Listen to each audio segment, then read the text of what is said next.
Hey,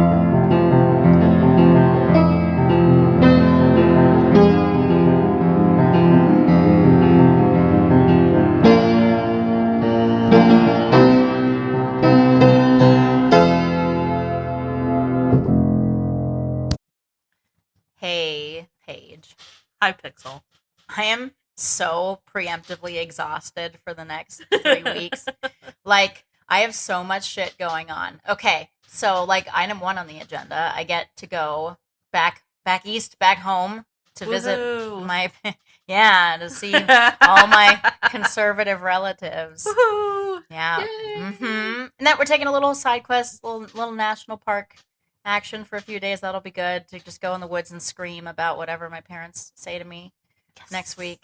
And then I have my kid's birthday, and then I have a work conference, and then it's my birthday, and then this big fucking event thing that I'm planning. It is all so much. It is, as my father would say, 10 pounds of shit shoved in a 5-pound bag. So damn, it's about to bust. I'm You're gonna get shit all over you. I am, but listen, listeners at home, I'm making time for this. You know what other podcasts do? Other podcasters take vacations.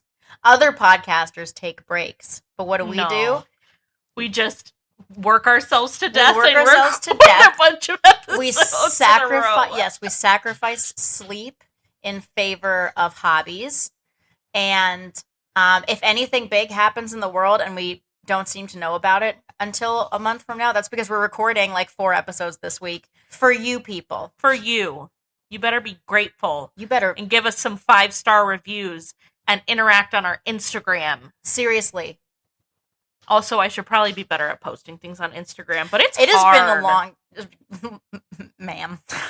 It has been a while since you posted anything. I know. And I know, like, I'm not helping with that at all. Yeah. I know that I'm not doing that. But also... I know, I gotta be better about at least posting graphics for episode releases. When was the last one? Was it Silent Hill Part 2? I think of it, yep. It might have been. Well, anyway, we have because I had a 2-parter with 2 video game episodes back to back a little bit ago. We're gonna do a book episode this week as well as last week. We'll have a game episode. We'll get back to an everything back and forth situation, but we are doing back to back book episodes. Heck yeah! Yeah. So if you're more of a Pixel fan than a Page fan, I apologize. If you're more of a Page fan than a Pixel fan, you're goddamn welcome. I don't really know if those people exist. I'm pretty sure you're pulling in all the traffic. I'm just... so here's the thing. I'm annoying, and I'm spammy, and like everyone that I think might be a little bit interested, I'm like, hey, here's a link. See, I did that, but then I was talking about it at work, and my boss was there, and I was like telling all my coworkers, and then I looked at my boss, and I was like, you're not allowed to listen. Oh, totally. There are definitely people that I will never talk about it and around. Like, she's cool. Like, I don't actually think that she would care or that I would get in trouble or anything, but I'm like, maybe wait until we know each other a little bit better, because I just got a new job not too long ago, so we're still like... You're also not the problematic one. Yeah. If anything, you look really even-keeled by comparison. True. Do I need to get more unhinged? No, you know what? So I've had some conversations with fans about, like, the penis head joke that you dropped a few episodes back. Heard round the world. Everyone was a huge fan. Like, that was like... I don't even remember. You said, like, she rubbed his head, the one on his head, or something about that. Oh, yeah. It was really, really good. Everyone loved it. But, like, immediately they're like, that was awesome. I was so proud of Paige. And then a few beats later, they're like, but it's kind of better when she's the straight man and you're just pissing her off. I'm like, see? There's a... Oh, come on. I want to have fun sometimes. I just am not good at it. I'm not good at it spontaneously.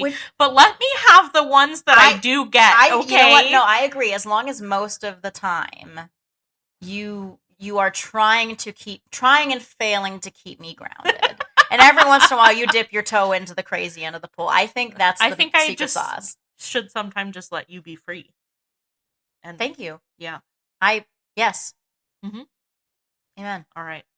Go ahead. What book? I don't know what the fuck we're doing. What are we doing? I don't know what I'm doing either. Just kidding. All right, y'all. Today we're going to talk about a book Written by one of my favorite authors. This author is an auto-buy author, as we call it in the business. That's so confusing because I keep thinking you're going to say autobiography because that's also a fucking book term. Auto-buy, auto-read. B-U-Y. I get it, but it's... Either one works. I'm not on Book Talk. That's okay. It's kind of a shit show over there. We should do a page talks about just wild book drama going on sometime. That could be, if we ever have a Patreon, just like a Book Talk bitch sesh, and then I could bring this similar energy, but from like whatever fucking nonsense is going on at like the gaming magazines. Because let me tell you, the amount of times in like just the past 2 years since I have been on the Book Talk, Bookstagram, book social media, I can count on 2 hands, not just 1, 2 hands, the number of times a white girl has posted an aesthetic book stack with Mein Kampf in it. No fucking way. Yes, it happens once every 2 months, usually. And it doesn't stop. It keeps happening. And I'm like, and it's not like a stuff I'm reading to understand the horrors of the world. No, it's just like picked up the fancy, like one a couple months back. She literally bought like a gold sprayed edge special edition brand new copy. Who is making that? It's insane. So I have a friend. I'm just gonna use his real name because he's not a listener and he lives far away. My friend Roger. He got in trouble in high school because he checked out Mein Kampf from the school library and read it as like with a historical interest, as a like know your enemy type thing. And he was like put on a list and he got in trouble and they made him talk to the counselor. Why do they have it in the library? That's the fucking point. If you don't I don't believe in banning books. I believe in intellectual freedom. I believe in reading shit you don't agree with. Yeah, absolutely. But like posing with it and being like, look at this cool ass thing. If you want to read that book because you just want to know what it says, if you're researching or whatever, either get it from the library, or find money. Some used, beat up, shitty ass copy at a used bookstore. If you are buying that book new and posting pictures of it with cute little hashtags, you're a sick person. What are the hashtags? I don't know. Just like, hashtag Bookstagram, hashtag Bookstack. I was thinking book like haul. Way worse. Anyway, garbage. Hashtag lightning bolt.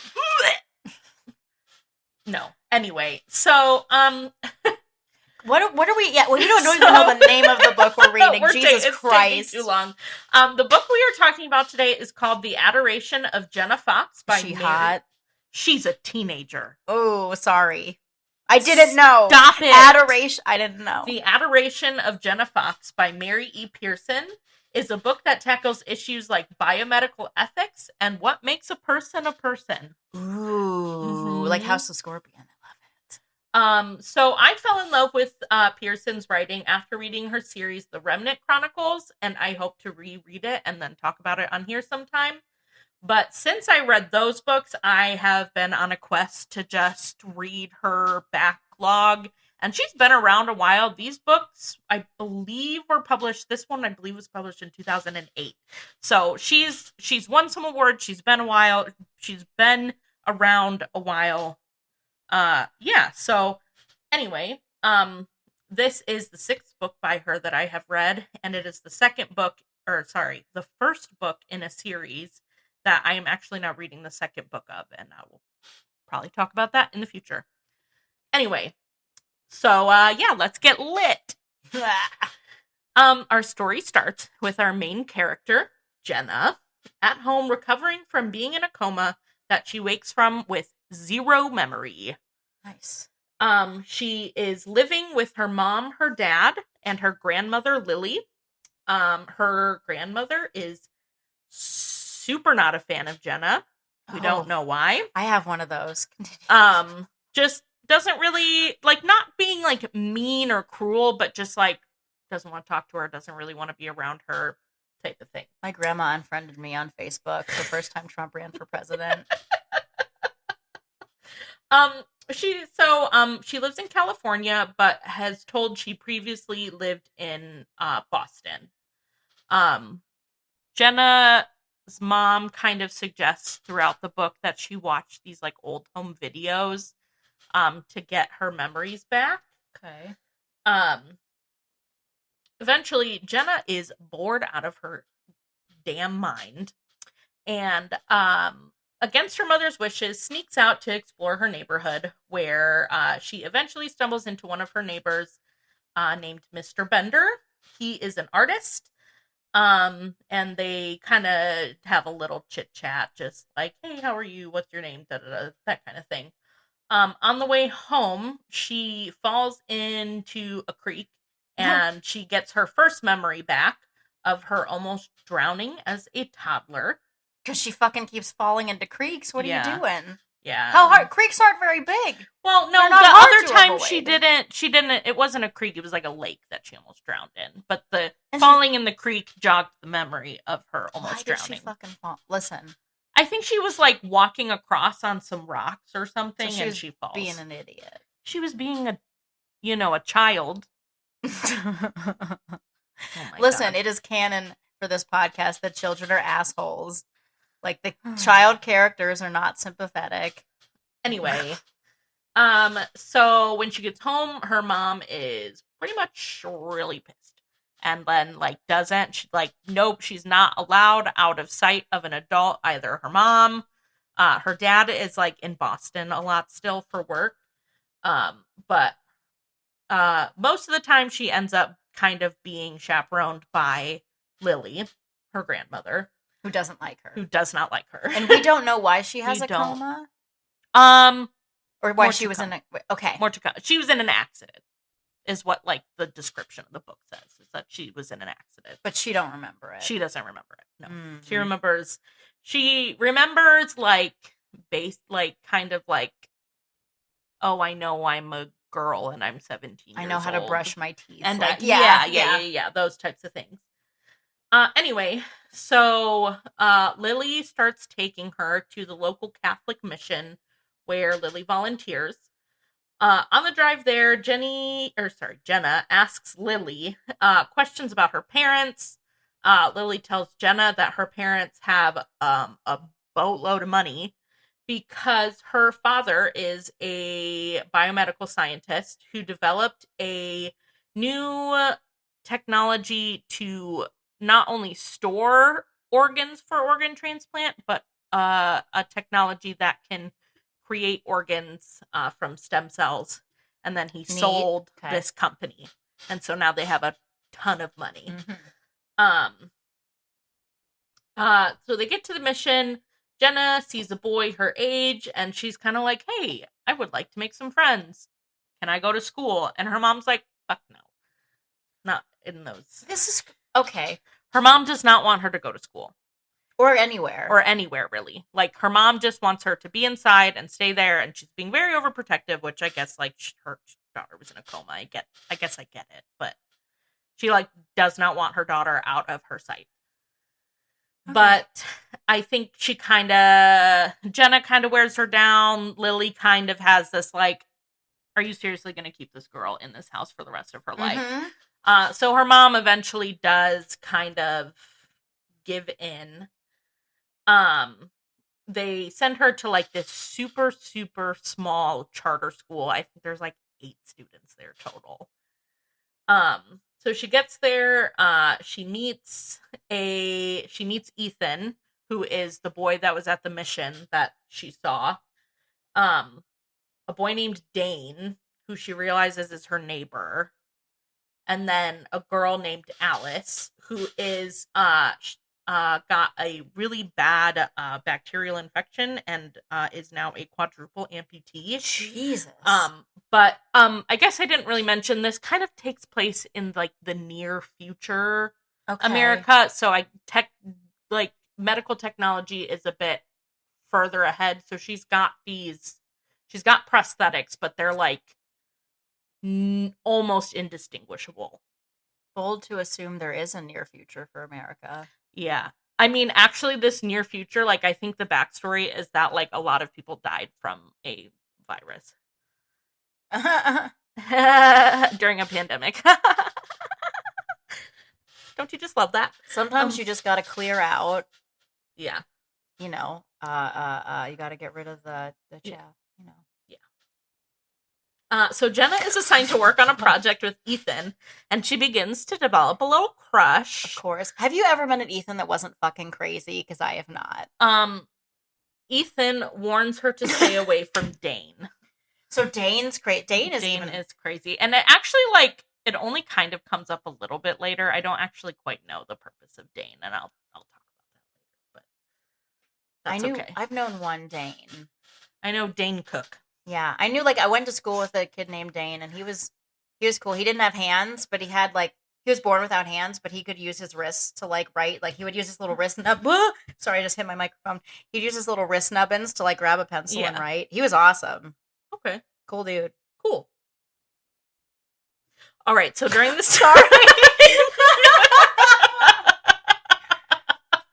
So during this time, she visits Mr. Bender again.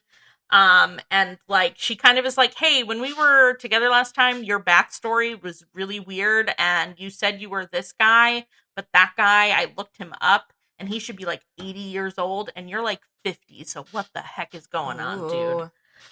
So he kind of is yeah, I'm not really this guy. I took on his identity because he was my mentor after I ran into a rough patch, and then he died. And because nobody really knew who he was, I took on his identity.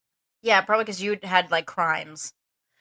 You didn't just do it because you like the guy. You're getting rid of your old life. There was something, I can't even remember, but I forgot it already because I read this book a month ago and I took too long to write the synopsis. So I don't remember why. There was something. At home. You're going to have to read the fucking book yourself, I guess. We're not actually saving you any work this week. Sorry. Anyway, so he also reveals that he looked up her name, and that he knows that she died, or not died. She was in a car accident. I know you're dead. She was in a car accident. Can anyone else see you? That would have been a real plot twist. Some Sixth Sense type shit going on here. No, she was in a car accident and she was not expected to survive. So he knows that about her. Wait a second, the guy from Sixth Sense is dead? Get out of my... Oh my god. Sorry if I spoiled that really old movie for you. I see dead people. Anyway, so she also begins to remember that she had friends back in Boston. She wasn't a total loser. Her friends' names are Kara and Locke. Locke. Yeah. Spelled like a padlock or a lake? Locke. Oh, is that his first name? I think so. Ugh. The names in this book are not doing it for me. Yeah, also Alice is spelled Allys. So I don't know allies. I don't know. Allies. I don't know what's going on in near future America, but is it because not doing a good job the degradation of the education of America? No one can fucking do phonics anymore. I don't know. They don't really explain it. I don't like that. Anyway, so Jenna begins to spend more time with Ethan and Alice and starts to become friends with them. She learns that Alice is extremely passionate about bioethics and government oversight over medical procedures. How old is Alice? They're 17. Okay. So the reason she lost her limbs is because she got this bacterial infection and they couldn't get a waiver to get her an antibiotic in time, and so that's why she wants to make sure that ethics and everything that's going on with medical procedures is happening properly so that people could get their care. I get why she's, Yeah, whatever. No, I forgot about the missing limbs thing for a second. I was distracted by the way that her name is spelled. So anyway, she starts talking to Jenna about they're talking about bioethics, and she brings up this stuff called biogel. And Jenna remembers that biogel is the name of that thing that her dad invented. It's like Astroglide. I'm sorry. I'm really sorry. Oh my god. Anyway, so biogel is able to make new organs from stem cells, but it's regulated by assigning points to certain organs, and once you reach a certain amount of points, you're done. You can't get any more organs.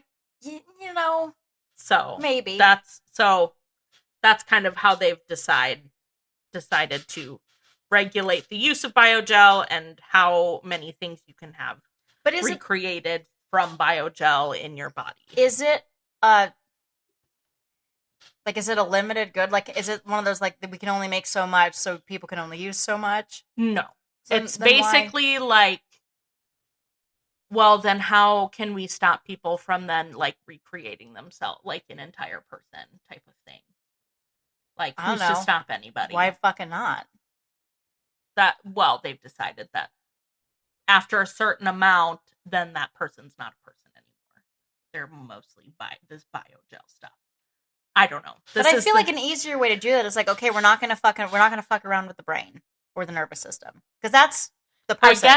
I think something with the brain is like it has to be like 51% or something. Like, I don't. There's more rules, but basically when it boils down, the organs, you get points after certain points amount.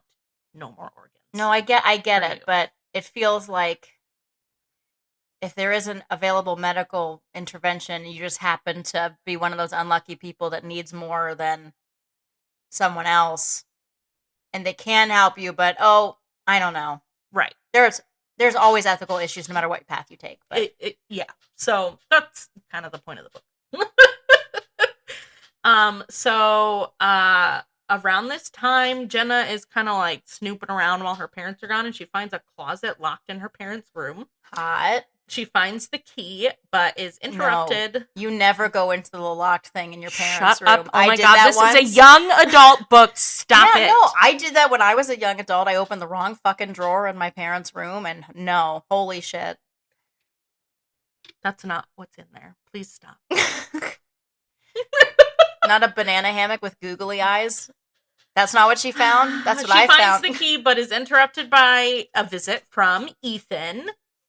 He confesses that the reason that he is at this chartered school for wayward children is because he was in a juvenile detention center for a year because he beat the shit out of a guy. Okay. And Jenna is overwhelmed by his honesty and kisses him. Sure, Jan. You're just so honest. I love a bad boy. Anyway, her grandma sees them kissing and she's like, hey, you really probably shouldn't do that. But she doesn't really explain why. She's just like, it's not a good idea. And so Jenna's like, what? She's 17. She's like, what? Premarital kissing. I guess grandma does volunteer at the Catholic mission, so. Anyway, so the next opportunity she gets, she snoops into the locked closet in her parents' room. Inside, she finds 3 computers, and the middle one has her name on it. She tries to pry it free, but she cuts her hand open. When she looks at the cut, she doesn't just see blood, but also a gooey blue substance and prosthetic bone. Yeah. She confronts her mother when she gets home, and her mother confesses that after the accident, only 10% of Jenna's brain was able to be salvaged, and they rebuilt the rest of her using biogel. Whoa, so she's way not legal. She's super illegal. Whoa. So Jenna's father is in Boston. The mom calls him and is like, hey, she figured it out. So he flies home. And kind of gives a bit more of an explanation. Essentially, they took Jenna's consciousness. They talk about like, oh, it was only 10% of her brain, but it's the most important 10%. Convenient. I believe that's probably like the frontal lobe, like where like your personality and everything is, where all of that stuff is. Yeah. Because they can recreate the brainstem that does all the automatic stuff. But also, like, the more we learn about the brain, the more we learn that things aren't as, like, localized as... This book came out in 2008. I think that was the science. No, I'm sure. And also, that's kind of still like what researchers are learning and what actually gets filtered down into like what people are educated about. Right. There's a pretty long time lag there. Anyway, so they say that the most important 10%, that's what her parents claim. I mean, whatever.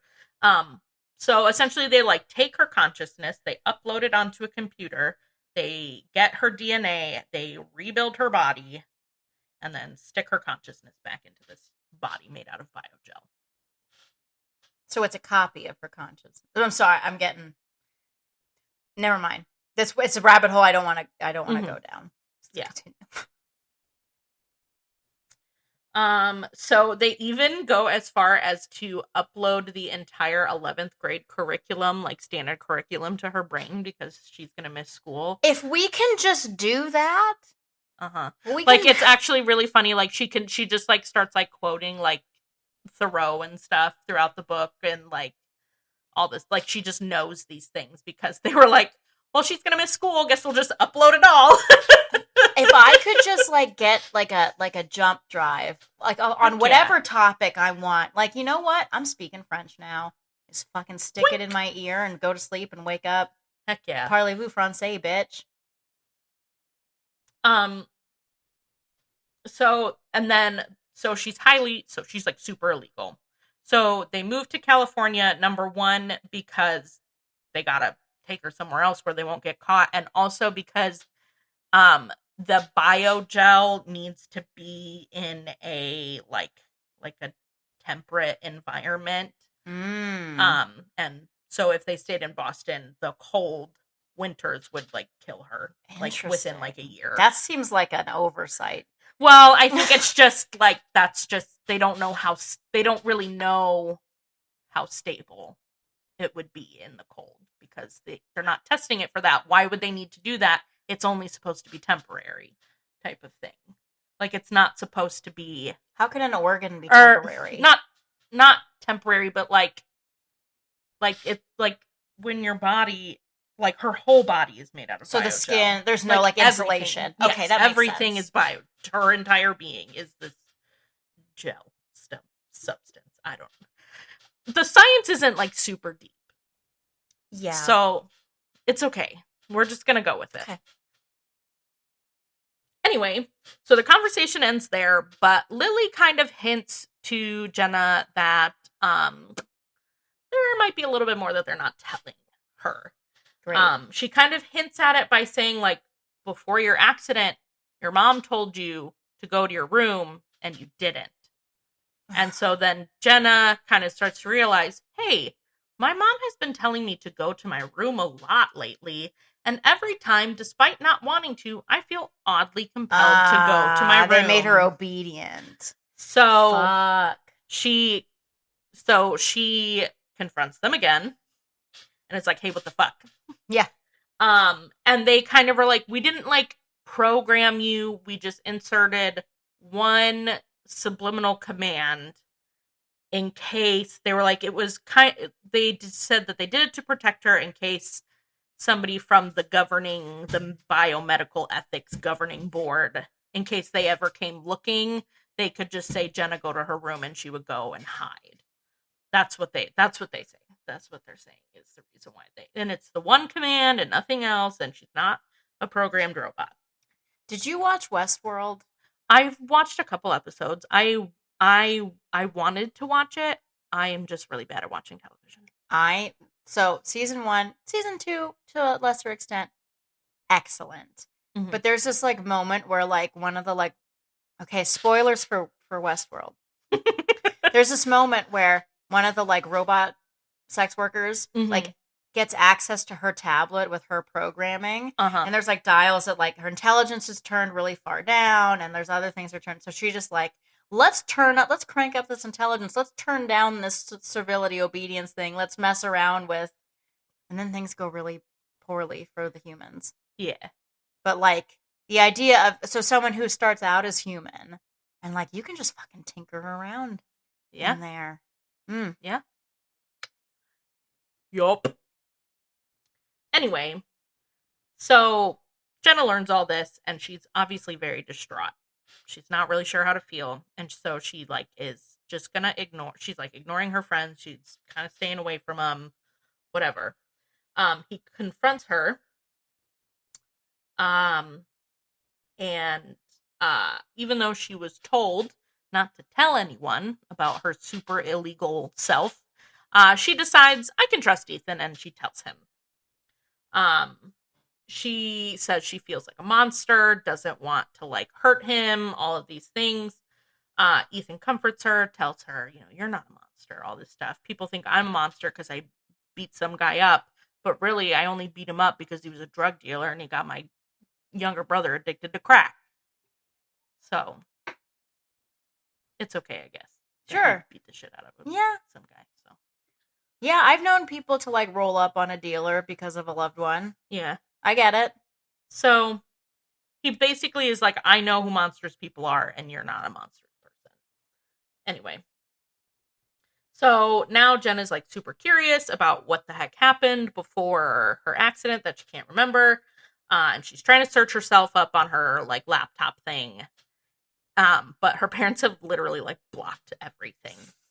They don't want her to find out what the heck happened. So she sneaks out and goes back to Mr. Bender's house, which I don't really love that his name is Bender, but that's okay.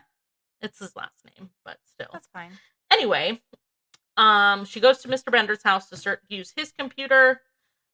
She finds out that her friends Kara and Locke died in the accident and that she was driving without a license. Ooh, that sucks. Yeah. That sucks.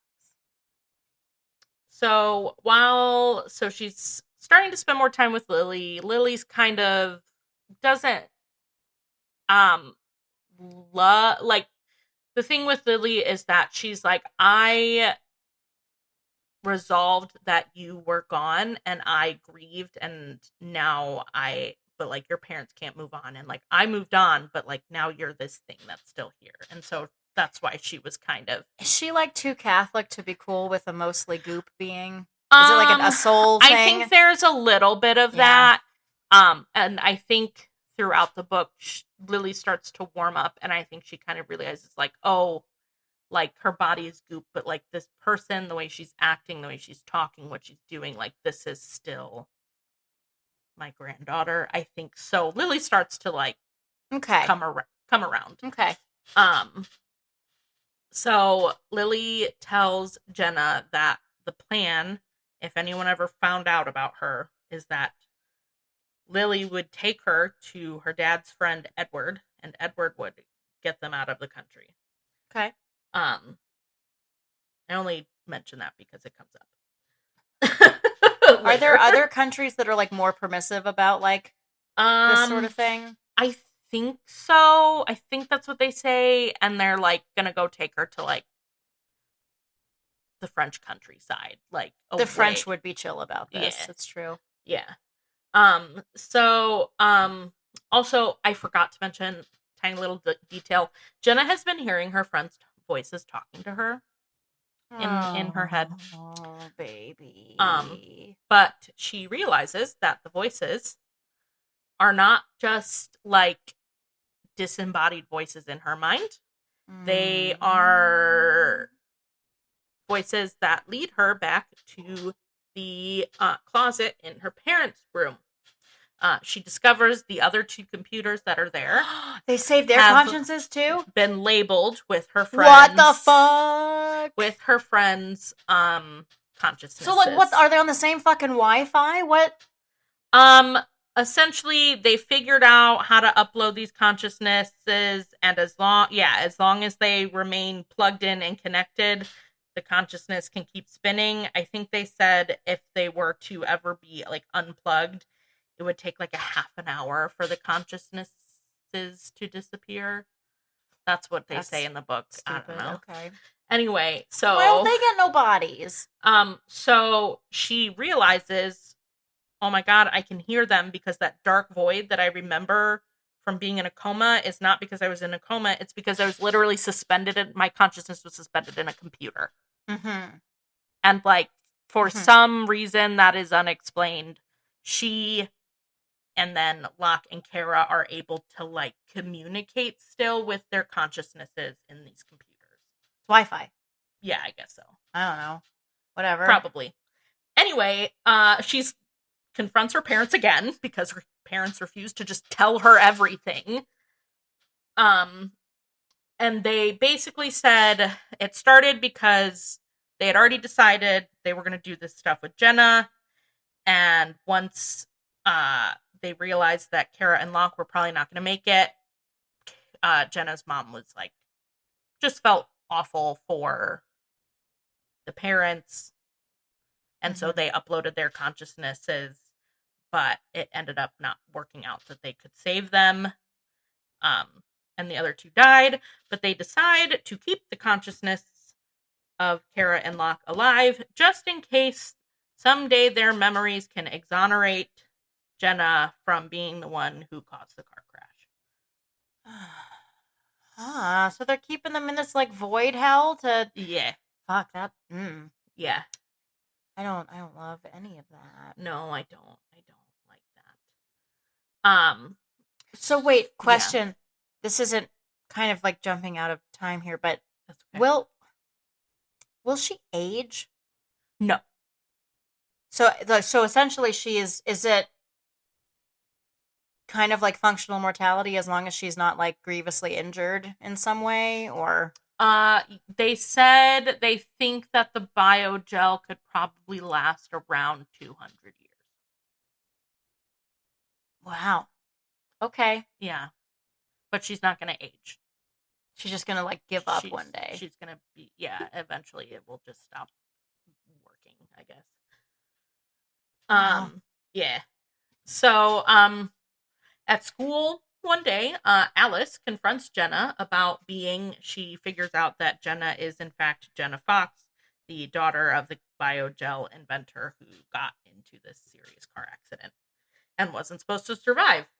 And she has kind of figured out what's going on, what Jenna is. Ethan asks Alice if she will report Jenna, but instead of answering, Alice storms off and does not come back to school. She's gone. Don't know why. Oh. Okay. So Jenna is starting to remember more and more about her past. She remembers a car in Mr. Bender's garage that she recognizes and confronts him and is like, hey, you're my friend's dad. You're my dad's friend, Edward, aren't you? And he's like, yeah, I am. So okay. I think he really did take that old man's identity, but it was more so he moved out there so that he could be a part of like the escape plan. Okay. I think her dad like helped him when he was in trouble, and so he felt like he owed him a favor type of thing. Sure. So that's why he's there. Anyway, so while she's like there talking to Mr. Bender, she starts to remember the accident. And she remembers that the accident, even though the car was hers, and that's why they assumed that Jenna was driving, Jenna was not the one driving. It was Kara. Okay. So she goes home and she overhears her dad talking about moving something precious the next day. And so she kind of deduces like, oh, they're going to move these computers somehow. And so Jenna's like, okay, I have to make a decision. I either need to keep my friends in these boxes so that one day, if I can ever be out in public and they still arrest me for causing this car accident, I can then use these memories and consciousnesses to exonerate myself. Or she can figure out a way to dispose of the computers and set her friends free. Can't they just like find something in the fucking consciousness code and like make a little copy of the snippet that's like a confession? I don't know. I feel like I'm not thinking about this hard enough. Yeah, I don't know. Anyway, so she is waiting for Ethan to come and pick her up to go see Alice because she wants to like apologize and talk to her and all this stuff. And Lily comes up and offers to help Jenna destroy Kara and Locke's backups. And she agrees.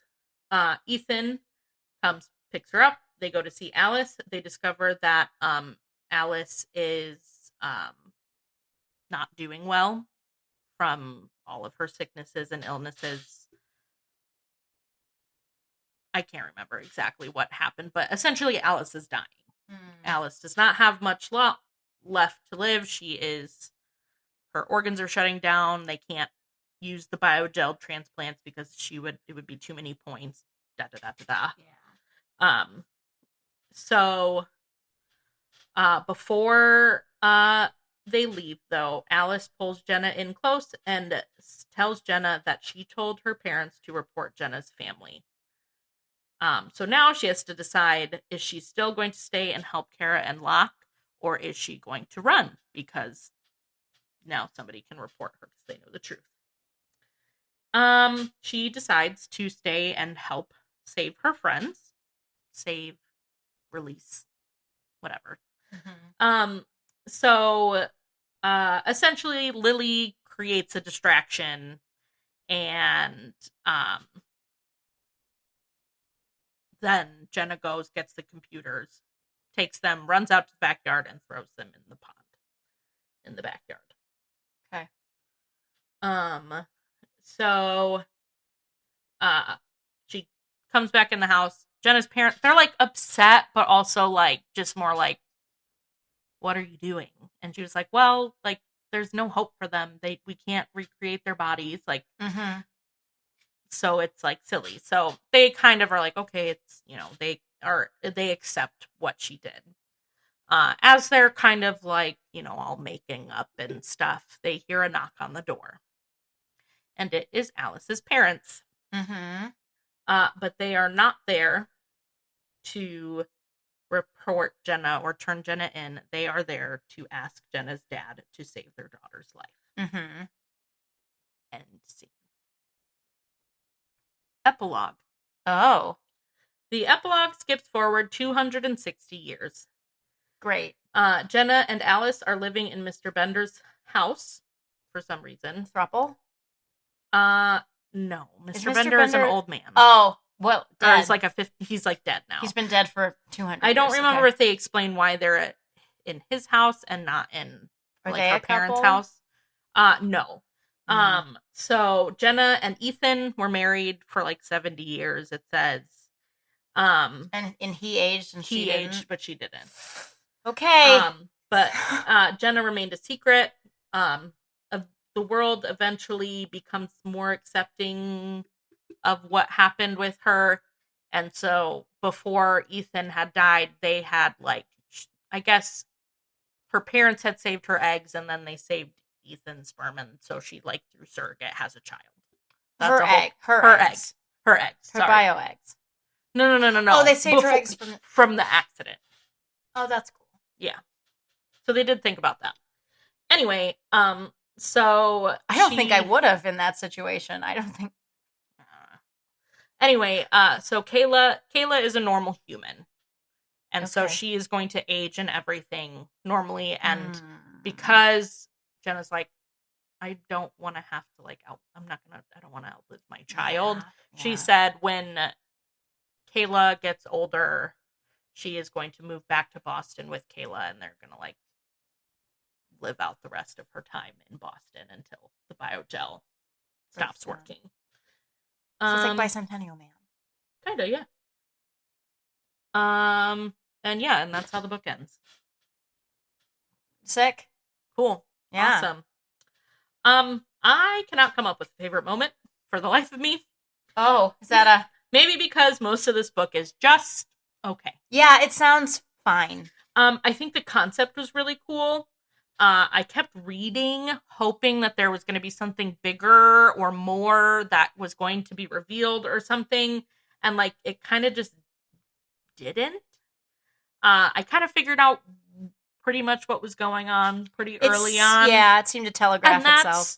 fine. Like, that's not necessarily a problem, but I was, like, hoping for, like, another, like, second huge twist or something. Nope. And, like, it just didn't happen. So everything was kind of just okay to me. I just feel like this story has been told better so Yeah. many times. Yeah, I mean, I think the best part of the book for me was just, like, that even though the story wasn't told super great, the questions it was posing I did, like, think about them a lot, and, like, it did pose a lot of good questions. I just feel like the story could have been stronger. Yeah. I will say, I have a couple parts that made me super mad. Okay. One is, like, I don't necessarily think that what Jenna's parents did was wrong. I think that they loved their child and they were going to do whatever they could to save her. And as a parent, I understand that. If I had access to this, miracle thing that could, save my child from death, I would use it in a heartbeat. I don't have any problem with that. The problem I have is, like, oh my God, just tell her everything. Yeah. Yeah, because, like, she's gonna figure out that she's not fucking aging. Right. Like, she's going to figure it out eventually. She's not gonna get periods anymore. Like, there's all sorts of shit that's, like, that's gonna just be different. Yeah. And so, I don't know. That was just, like, that was just annoying. So, whatever. I'm also super annoyed that Jenna just forgives Alice. Like, Alice was fully prepared or intent on Jenna being taken away by the bioethics board. Which is, like, bullshit because it's, like, Alice, girl. And, like, it's not Jenna's fault. Yeah, she had no say in it. You, all your limbs are this shit. What you mean? What you mean, Alice? Well, her limbs are not made out of biogel. But they're not made out of her either. Right. Well, but that's the thing is, like, she is so, like, consumed with, no, this is how it has to work in order for it to be ethical, and if you don't do that, you're illegal, and, like, she's basically just a freaking narc. And Jenna just, like, is like, okay, yeah, no, you can come and live with me, and, like, I'm glad that Alice survived and that she doesn't die as a teenager of this awful illness. Like, yay, I'm glad for that. But also, like, I would be like, that's great. Go live your life over there. Yeah. Because you tried to get me freaking arrested. Yeah. Absolutely not. You're not allowed in my home or near my child. For 260 years? Exactly. No. Exactly. Absolutely not. Anyway. So was she, like, living in there with her and Ethan, just, like, listening through the wall? What was that situation like? I'm reading the second book right now, and they start talking about it a little bit. I think it's a little bit... I think that they're just living together now. Okay. Since neither of them, like, have anybody else, so they're just living together because they're alive now. and... Yeah. Okay. Yeah, and so I think that's what it is. So